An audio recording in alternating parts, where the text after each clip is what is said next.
Hein? Oi, Rose, tudo bom, querida? Boa tarde a todos aí do Facebook, do YouTube e do Instagram. Deus abençoe também, Rose. Saudades.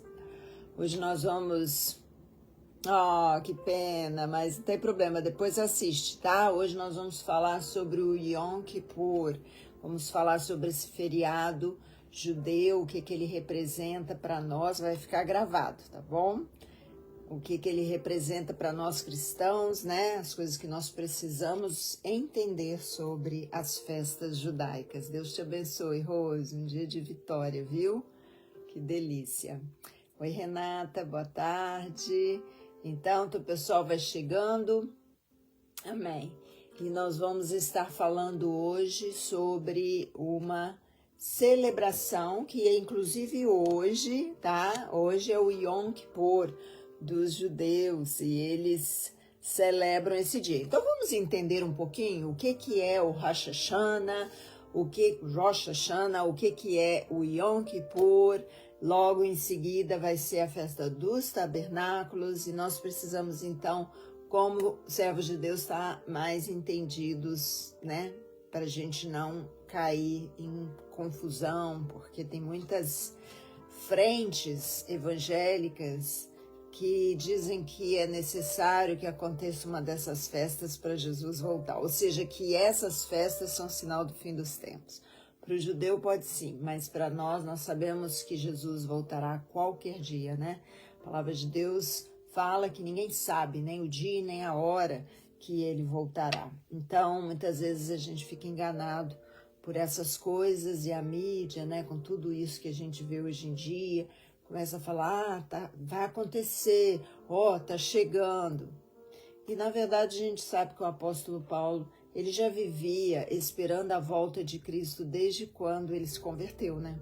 Ele vivia na eminência desse retorno. E todos os apóstolos, todos os discípulos que andaram com Jesus sabiam que ele estaria voltando a qualquer momento, né? Porque o próprio Jesus falou, eis que venho sem demora. Então, gente, vamos conhecer para a gente não ser ignorante, amém? Bom, eu vou falar um pouco sobre o Rosh Hashanah. Rosh Hashanah é o Ano Novo Judaico. É exatamente agora, por exemplo, eles entraram no ano 5.783, no dia 26 de setembro de 2022, ou seja, semana passada, tá?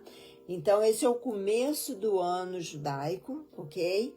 E, na verdade, a Bíblia, ela nos descreve sobre esse ano, ela nos descreve, inclusive, sobre todas as festas judaicas, e você acha isso em Levíticos 23.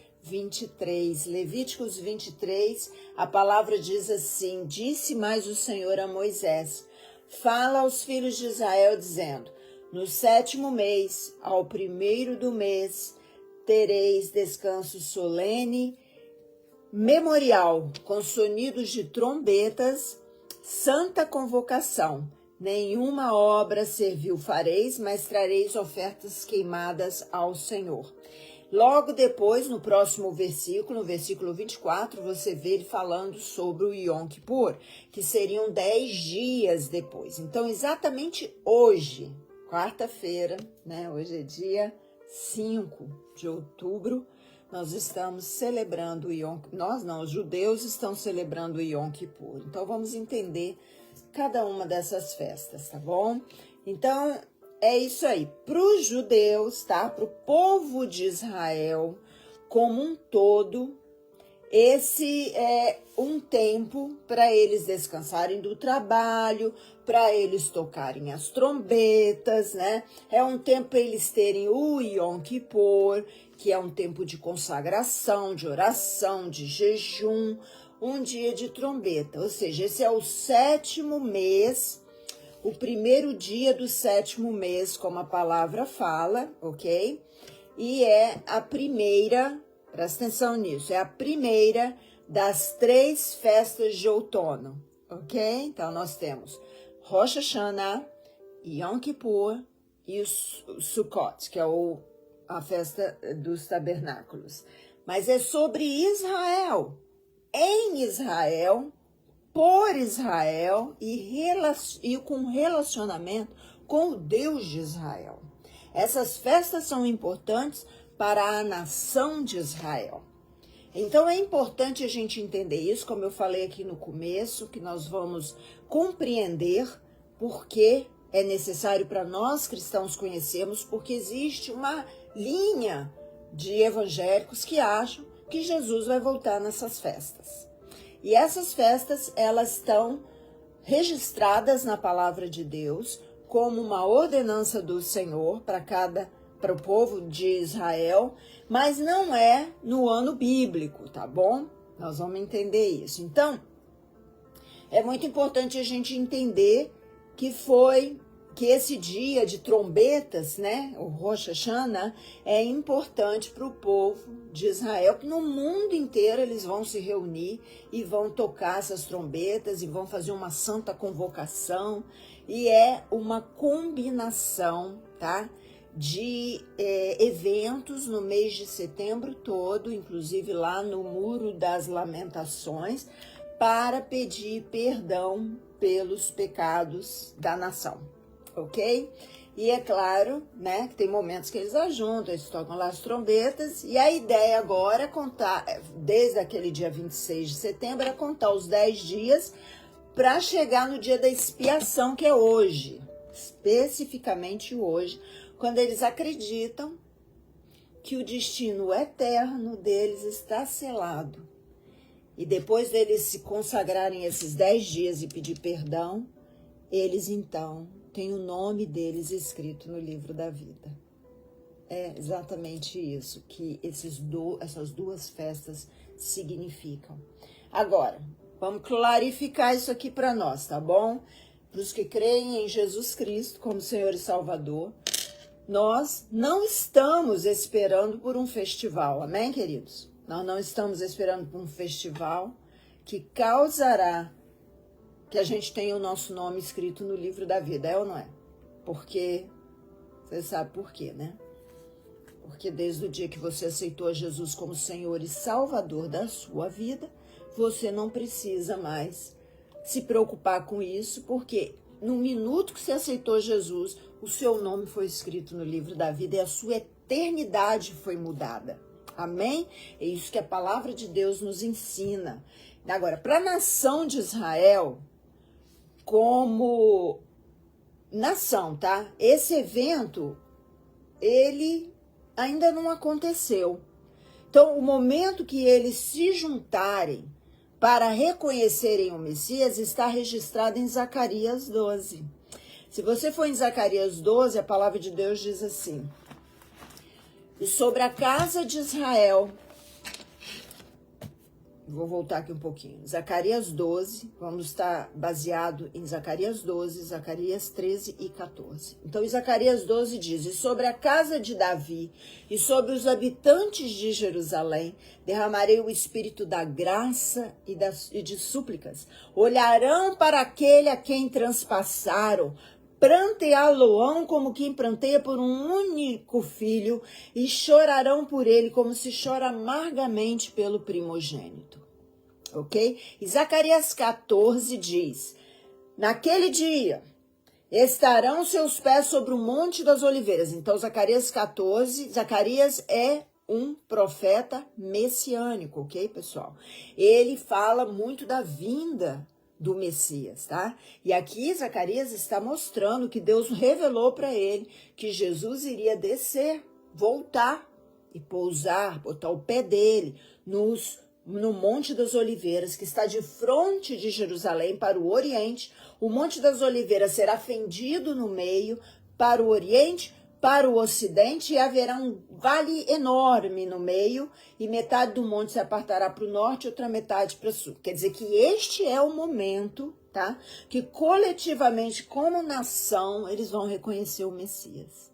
Mas isso só vai acontecer no final da tribulação. Isso eles, como diz Romanos 12, Romanos 11, versículo 26, todo Israel será salvo. Todo o quê? A palavra diz assim, virá de Sião o libertador, e ele apartará de Jacó as impiedades. Então, nós vamos lembrar disso, tá? Estou falando essa história toda para você saber o que essas festas representam para os judeus e o que não precisa representar exatamente para nós cristãos, tá? Nós vivemos um tempo agora de social media, né? De muita informação, de muitas, assim, vertentes, né? E a gente vê demais isso ser promulgado no meio do cristão. Então, a palavra fala que que eles vão ter 4 festas. Aliás, deixa eu explicar isso para vocês. Quando Jesus veio, nós sabemos que os judeus o rejeitaram, certo? Porque eles estavam esperando um Messias político. E é exatamente isso que vai acontecer. O anti-Messias, que é o anticristo, será uma figura política. Porém, nós devemos lembrar que como essas 4 festas, as primeiras 4 festas, quais são elas? A da Páscoa, a festa dos pães levedados, os primeiros frutos e a festa de Pentecoste, elas já se cumpriram literalmente em Israel. É claro que todo ano eles vão celebrar essas festas, certo? Eles vão celebrar a Páscoa como a saída do povo do Egito, o povo de Israel do Egito. Eles vão celebrar a colheita, né, os primeiros frutos, eles vão celebrar o Pentecoste. Então, tudo isso ainda é celebrado. Porém, do ponto de vista bíblico, essas festas já aconteceram. Jesus morreu e ressuscitou na Páscoa. O povo recebeu os primeiros frutos, que foram a salvação daquelas 3.000 vidas. O Pentecoste, o Espírito já desceu sobre a igreja, amém? Então, explicando para você que tudo que aconteceu no Velho Testamento era uma figura, era uma sombra, como diz a palavra, daquilo que ainda viria. Nós chamamos de tipo. Tudo que aconteceu no Velho Testamento era o tipo daquilo que ainda aconteceria. Então, essas festas todas são tipos, são sombras, são só para ensinar o que na verdade vai acontecer. E essas 4 primeiras festas já aconteceram, já o antitipo, que é Jesus, que é o verdadeiro, já veio e já concluiu essas 4 festas. Agora faltam 3 para se cumprirem no tempo bíblico. Então, vamos lá. Então, essas festas é uma figura, tá, do plano de salvação de Deus para Israel e para o resto do mundo. E é importante que a gente saiba disso e que a gente tenha esse cuidado de interpretar, né, as festas, porque o livro de Colossenses ainda fala, né, para a gente não julgar, né, não seja julgado, para não julgarmos ninguém por festas, vou ler o texto aqui, lua cheia, sábado, porque tudo isso é apenas uma sombra das coisas que virão, mas a substância é de Cristo. Aleluia. Para nós, os crentes, a sombra não é mais importante. Amém?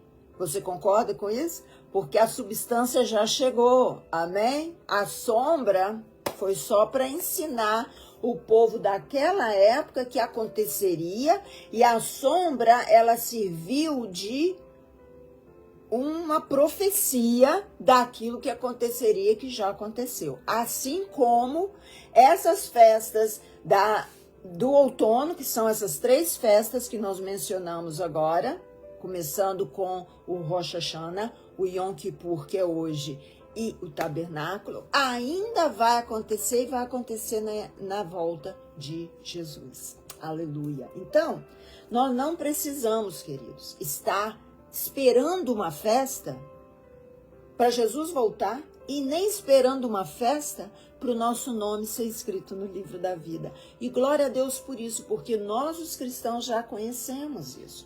Nós já sabemos disso. né? Aqueles que já confessaram a Jesus como Senhor e Salvador. Aqueles que já que acreditaram na vinda dele como homem à terra. Não apenas no nascimento dele como homem e na morte, mas principalmente na ressurreição dos mortos. E também ele está assentado hoje à direita de Deus Pai.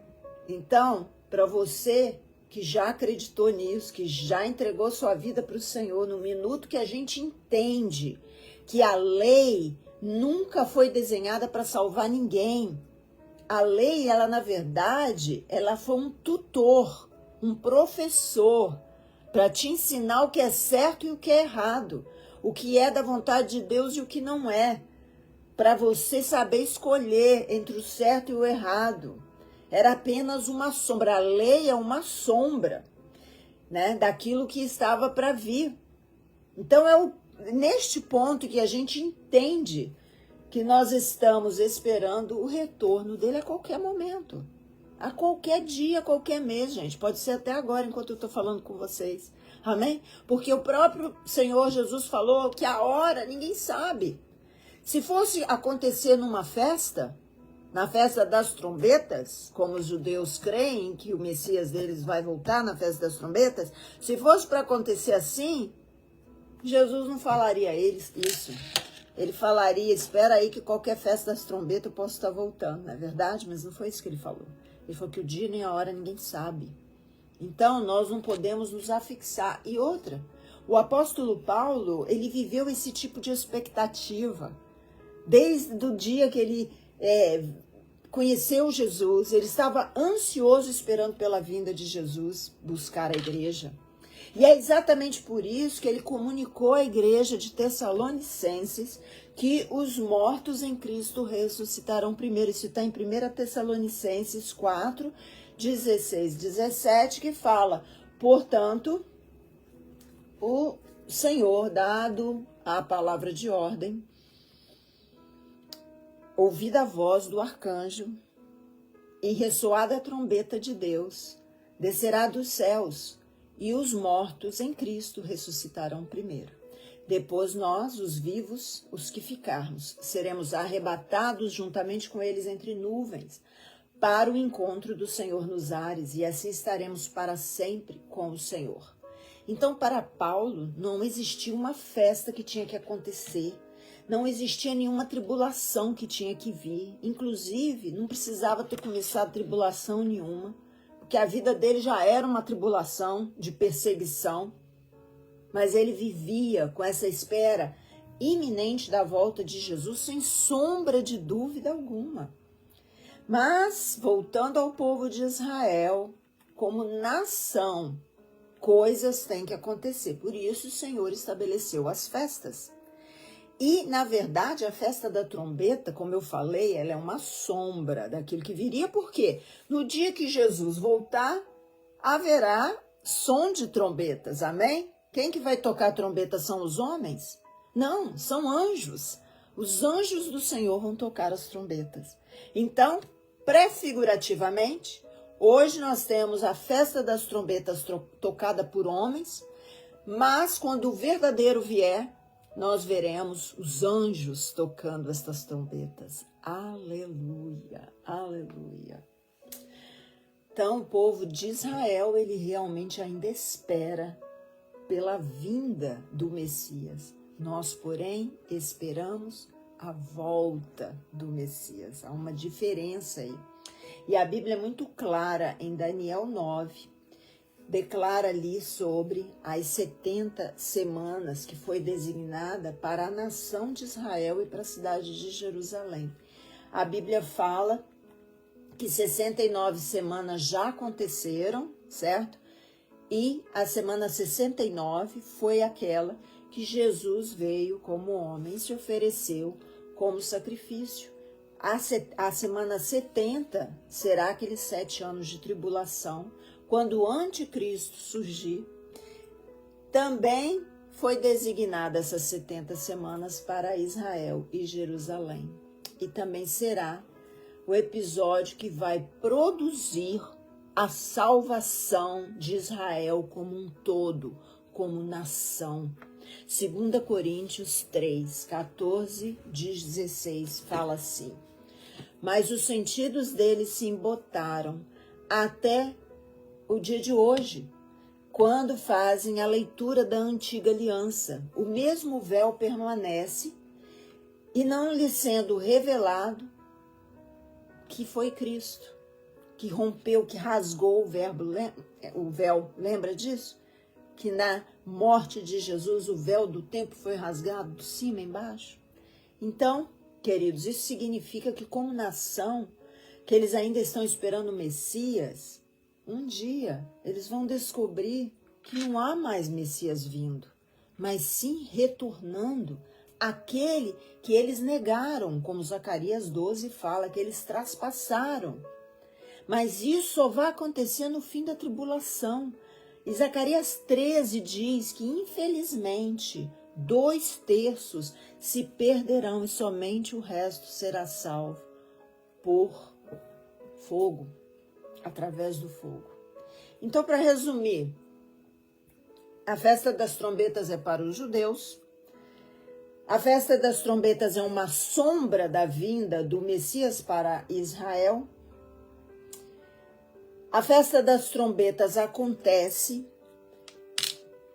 10 dias antes do dia do perdão, e logo depois tem a festa dos tabernáculos, que vai se cumprir, exatamente como as primeiras festas da primavera aconteceram no tempo bíblico. Já aconteceu, amém? Páscoa já aconteceu, Pentecostes já aconteceu, mas essas 3 últimas festas, elas vão se cumprir no tempo de Deus, uma a uma. Então, essa festa das trombetas é uma alusão da vinda do Messias, certo? Para os judeus, que pode...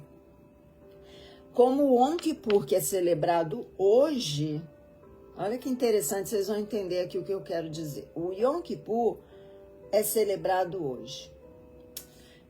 E eu já falei aqui o que o Yom Kippur significa. É a festa da expiação, do perdão de pecados. Então, das trombetas, que é o Rosh Hashanah, que é o primeiro dia do ano dos judeus, nós estamos no ano que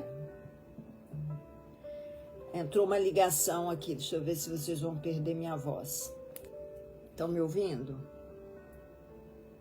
Tá todo mundo me escutando? O pessoal daqui do Facebook, tudo bem, né? Porque é só a internet, o Instagram. Tá todo mundo me ouvindo? Dá um sinal aí para mim. Então, queridos, ok, glória a Deus. Como até perdi aqui o fio da meada. Então tá. Então, o que a gente está falando aqui é que a festa das trombetas é sobre a vinda do Messias, certo? Como que pode, então, o Yom Kippur, que acontece 10 dias depois, ser sobre o perdão dos pecados? E a festa dos tabernáculos vai acontecer logo depois do Yom Kippur. Então, para eles, o que significa isso é que eles esperam que o Messias que o Messias venha, perdoe ele dos pecados, escreve o nome deles no livro da vida, e todo ano eles fazem essa festa dessa forma. Eles celebram o ano novo, consagram esses 10 dias de jejum e oração para o perdão dos pecados e entendem que dessa forma o nome deles foi escrito no livro da vida. Ou seja, tudo isso todo ano. Exatamente como o sacerdote fazia. Para entrar no Santo dos Santos e pedir perdão pela nação, era feito uma vez por ano. Vocês estão me entendendo? Eles precisam ainda das festas para se sentir perdoado e sentir que o nome deles está no livro da vida, enquanto nós não precisamos disso, porque nós já conhecemos Jesus, amém? Nós já conhecemos o antitipo, aquele que é o verdadeiro, aquele que é a substância. Nós não estamos mais na sombra. Então você lembra disso, porque Jesus pode estar voltando a qualquer momento agora, né? Não precisamos esperar por festa nenhuma. dizer que só vai acontecer na festa, isso é uma ignorância. Isso é dizer para esquenta a cabeça com o resto do ano, não, porque ele não vem. Você pode fazer o que você quiser no resto do ano, mas consagra na festa. Consagra na festa porque ele vai voltar. Ah, gente, que engano isso. Então, lembra o que Zacarias 12 fala, que a nação de Israel se ajuntará em Jerusalém e prantearão aquele que eles crucificaram. Amém? E todas essas festas, como eu já falei, elas são tocadas por homens. As trombetas são tocadas pelos homens, como requerido em Levíticos 23, e não pelos anjos, como será na ocasião do arrebatamento. Aleluia. Então, para nós cristãos, não há essa necessidade de estarmos esperando, ansiosos pela festa da trombeta. Não há necessidade de ficar pensando que o arrebatamento só vai acontecer ali. Porque se o arrebatamento fosse acontecer só na festa das trombetas, nós realmente estamos desqualificando os outros dias, certo? Então, não coloque a tua esperança num calendário judaico. Não coloque a tua esperança em festas. Por isso o apóstolo Paulo fala, não julgue eles por festas, lua nova, porque o véu ainda não foi retirado. Eles ainda estão vivendo na sombra daquilo que ainda há de acontecer, que já aconteceu. A mesma coisa acontece em Números 19, sobre a novilha vermelha. Se você for em Números 19, você vai ver que uma das ordenanças de Deus foi que eles achassem uma novilha sem defeito, vermelhinha, que era a sombra do que, gente? Vermelha é sombra do quê? Do sangue de Jesus.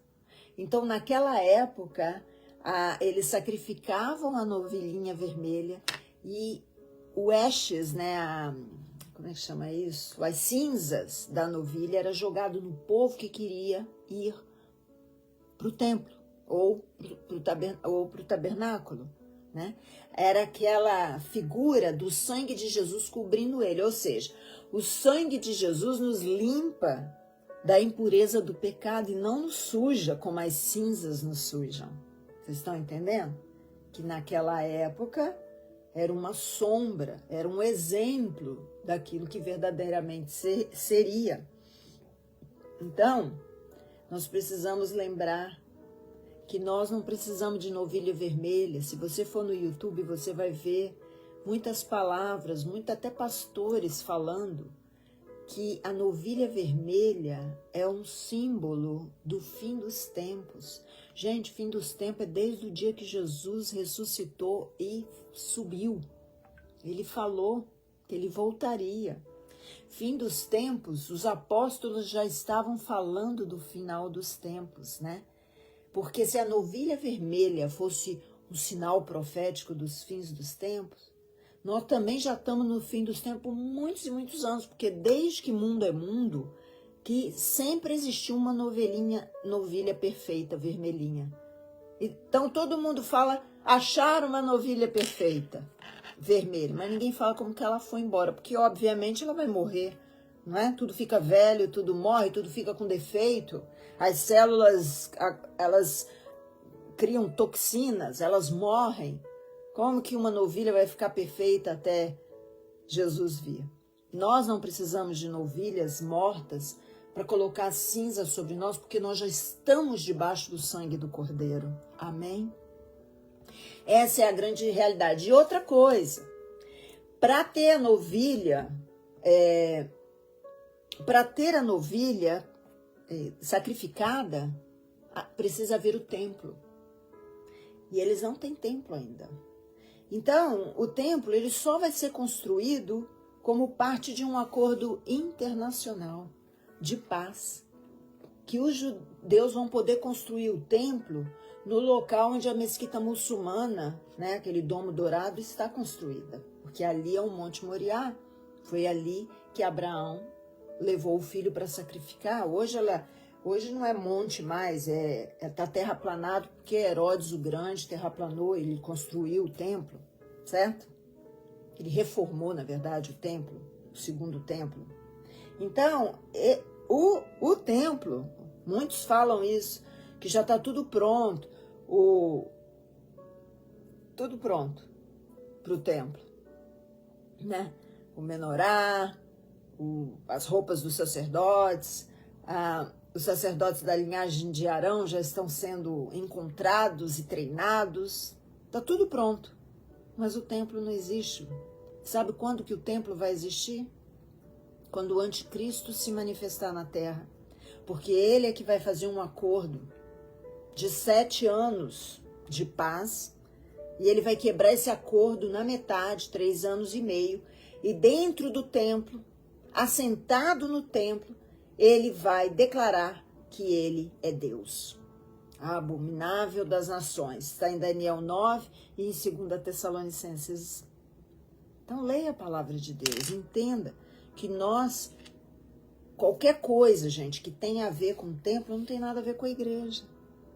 Por quê? A igreja tem que ser tirada da terra antes da grande tribulação.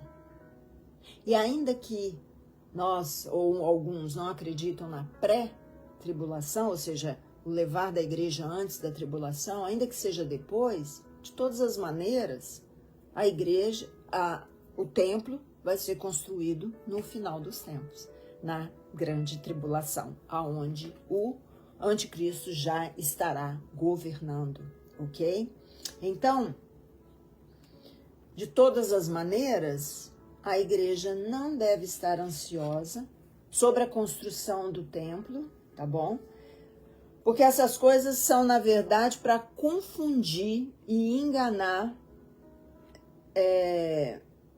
o povo judeu. Na verdade, elas são para confundir e enganar o povo de Deus, porque o judeu vai pensar que ele precisa dessas coisas, né, do bezerro lá vermelho, de sacrificar de novo, e vai só tirando ele cada vez mais da verdade do retorno de Jesus, ok? Então a igreja não precisa estar ansioso com isso. Se você está ouvindo falar que vai construir, que o templo vai construir, só vai acontecer quando o anticristo se... E nós cremos realmente, por tudo que está acontecendo no Brasil e no mundo, que realmente esse dia vai chegar. Eu não sei se vai ser a minha geração que vai ver, ou a geração dos meus filhos ou dos meus netos, mas o nosso sangue vai ver. E nós precisamos estar preparados, estudar a Bíblia, verdade, Lindy, estudarmos a Bíblia, para a gente poder ensinar isso para os nossos amados também, né? Então, queridos, a palavra diz que o terceiro templo, ele representa para o povo judeu, né? Muito, mas é exatamente como nós lemos na palavra, é o engano do anticristo, que vai revelar sua face verdadeira e se declarar Deus naquele tempo, certo? E isso é uma notícia muito ruim, porque a Bíblia diz que esse tempo da tribulação, para eles principalmente, será pior que o Holocausto de Hitler. Daniel 12 diz que será um tempo tão terrível que nunca houve desde que se tornaram nação. Será muito terrível. Não é terrível isso, gente? Mas Apocalipse 12 declara que isso acontecerá, mas antes do grande dia das trombetas, onde os anjos de Deus, eles vão tocar.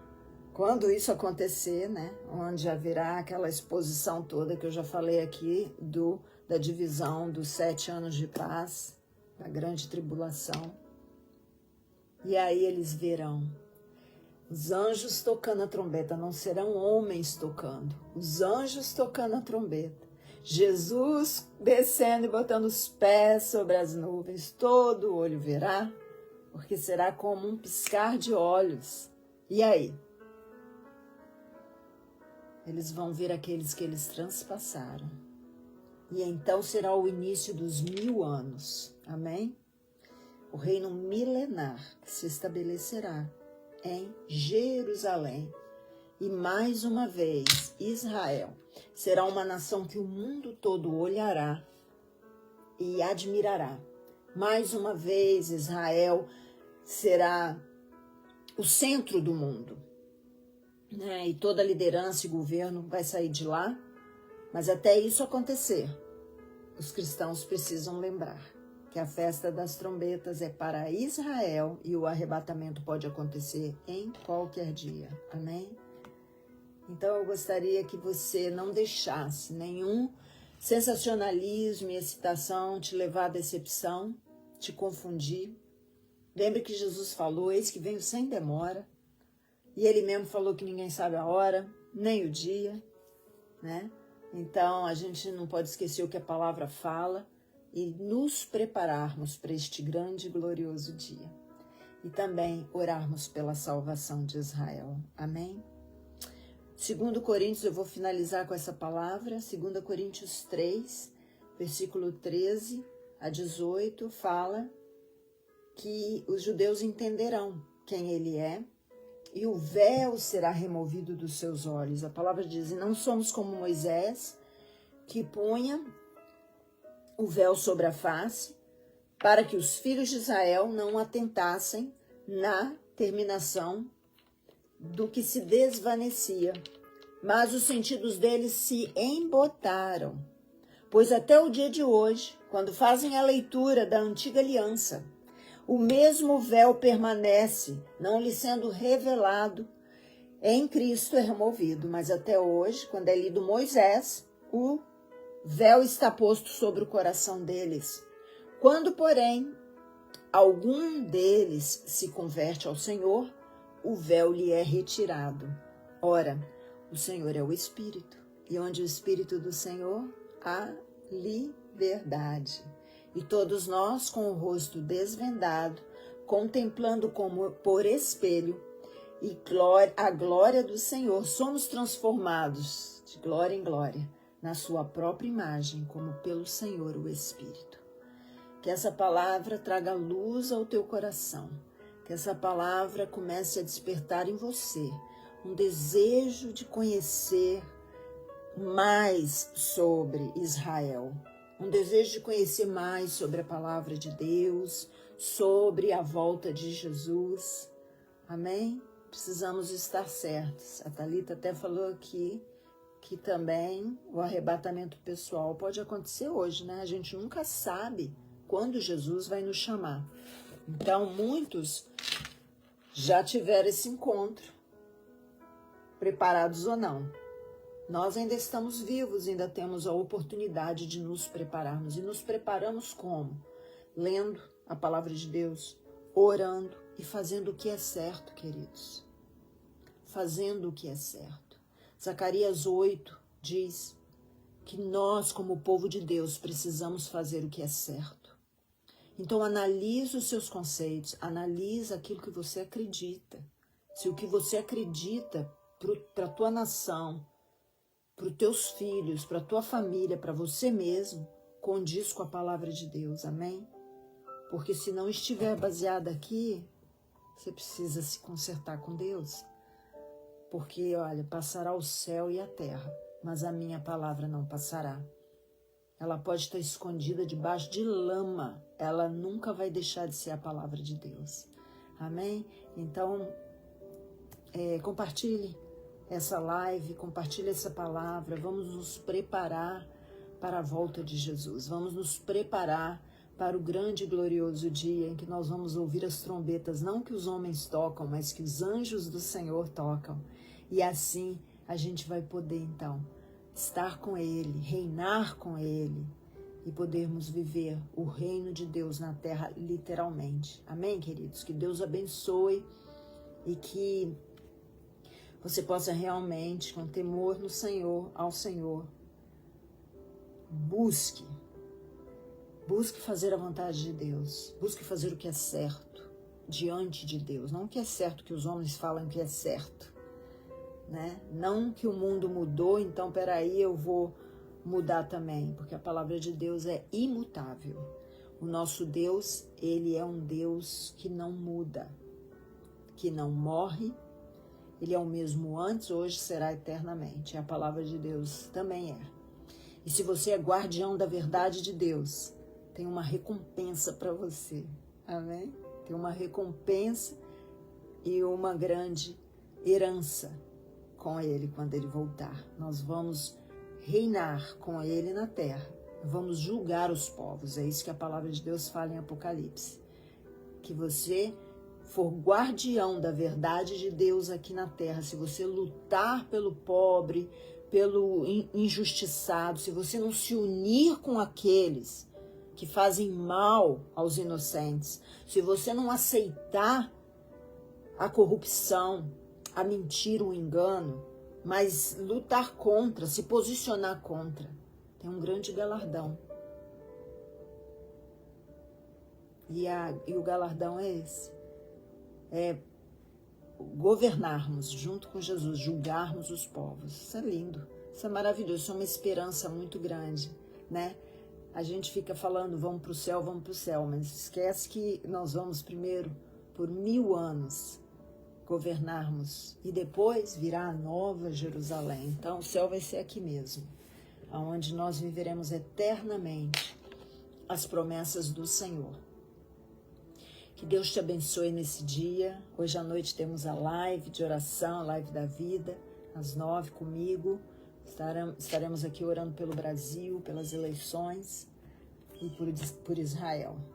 Que Deus abençoe, que nesse dia você tenha dias de sentir mesmo a presença de Deus, um dia glorioso na presença dele, sabendo que esse grande e glorioso dia que nós esperamos está perto de acontecer, está muito pronto. Um beijo grande, queridos. Vou terminando aqui com o Facebook.